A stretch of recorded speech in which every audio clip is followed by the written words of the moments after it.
आशा करता हूँ आप सब बहुत अच्छे होंगे। मेरा नाम है सिद्धांत अग्निहोत्री। स्टडी ग्लोस पे आपका बहुत बहुत स्वागत है। तो 1 साल बाद मैंने क्लीन शेव किया है। देख रहे हो, बहुत अजीब लग रहा हूँ। एनीवे, बहुत बड़ी न्यूज़ आ रही है कि मेरे घर के बगल में कथा हो रही है।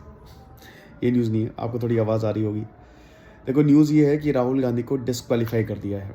मैं स्टूडियो गया नहीं आज, क्योंकि थोड़ी तबीयत भी सही नहीं थी और एडिक्शन मैनेजमेंट का भैया सेशन लेना है। कल अल्कोहल स्मोकिंग एडिक्शन को कैसे छोड़ना है वो मैं बताऊंगा। 300 का कोर्स है, फटाक से आ जाना। शाम को 6 बजे क्लास होगी। तो उसका कंटेंट ही बना रहा था मैं, जो 5-6 किताबें उसके नोट जो मैंने बनाए हैं उसी को गैदर कर रहा था। तो अब फ़िलहाल तो ये है कि राहुल गांधी को डिस्क्वालीफाई कर दिया है। उनकी एमपी सीट वेनाड से चली गई है। अब ये बड़ी खबर है, बहुत ज़्यादा बड़ी खबर है। हम सबको पता था ये वो नहीं है। अटेंड किया उन्होंने लोकसभा सेशन चल ही रहा है, आपको पता ही है। 1 घंटे के लिए फिर एडजॉर्न हुआ और उसके बाद जब वो वापस आए तो उनको एक चिट्ठा थमा दिया गया कि चलो भैया, अब हो गया तुम्हारा, अब आपको लोकसभा आने की ज़रूरत नहीं है। आपको पता है ना कि अब लोकसभा, राज्यसभा, पार्लियामेंट भैया 78 पार्ट 6 शुरू हो जाता है आर्टिकल 78 से, और उसके बाद 79, 80 लोकसभा, राज्यसभा। मैंने पूरी एम लक्ष्मीकांत पढ़ाई है, फ्री में पढ़ाई यूट्यूब पे। तो होता क्या है कि जब तक आप कहीं के एमपी नहीं हो, मेंबर ऑफ पार्लियामेंट, किसी कंस्टिट्यूएंसी से नहीं हो, तब तक आप आ नहीं सकते। आप डेफिनेटली ना जीत गए होगे। तो ये वेनाड से जीत के आए थे। अब वहाँ की जो कंस्टिट्यूएंसी है, हटा दिया इनको। क्यों हटा दिया हम सबको पता है। डिफेमेशन केस, मानहानि दावा ठोका था।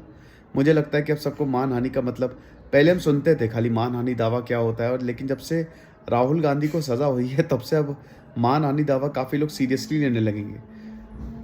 Section 499 of the IPC and section 500, 499 में तो बताया गया कि मानहानि होता क्या है, और 500 में उसकी सज़ा के प्रावधान हैं। तो उसी को ही ध्यान में रखते हुए जो राहुल गांधी ने स्टेटमेंट दिया था नरेंद्र मोदी के लिए, उस पर उनको मानहानि दावा फेस करना पड़ा और उसके बाद उनको सज़ा हुई 2 साल की। अब 3 महीने हैं। देखिए, ये डिपेंड करता है कि अब इनको वैसे सस्पेंड कर दिया गया है। मैंने आज सुबह ही एक लेक्चर लिया था कि किस तरीके से सस्पेंड किया जाता है, सस्पेंशन कैसे होता है लोकसभा या राज्यसभा में किसी भी एमपी का।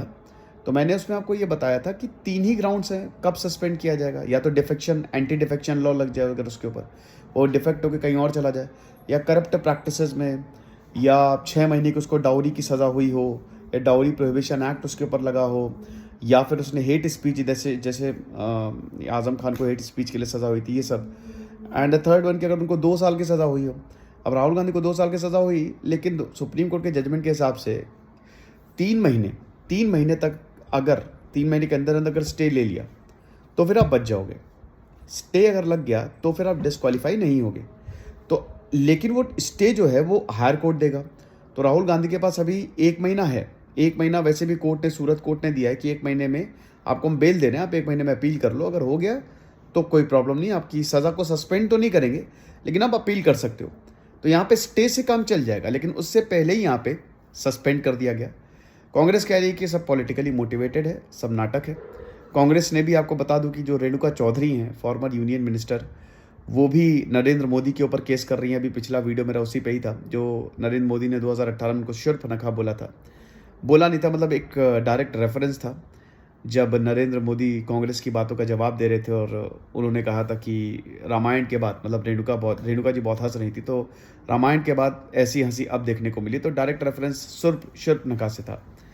तो उस समय भी काफ़ी बवाल हुआ और उसको भी लेके ये तैयारी चल रही है। अब ये तो वो नहीं है, पॉलिटिक्स है, लेकिन बहुत बड़ी खबर है दोस्तों कि फिलहाल तो Rahul Gandhi is disqualified as an MP.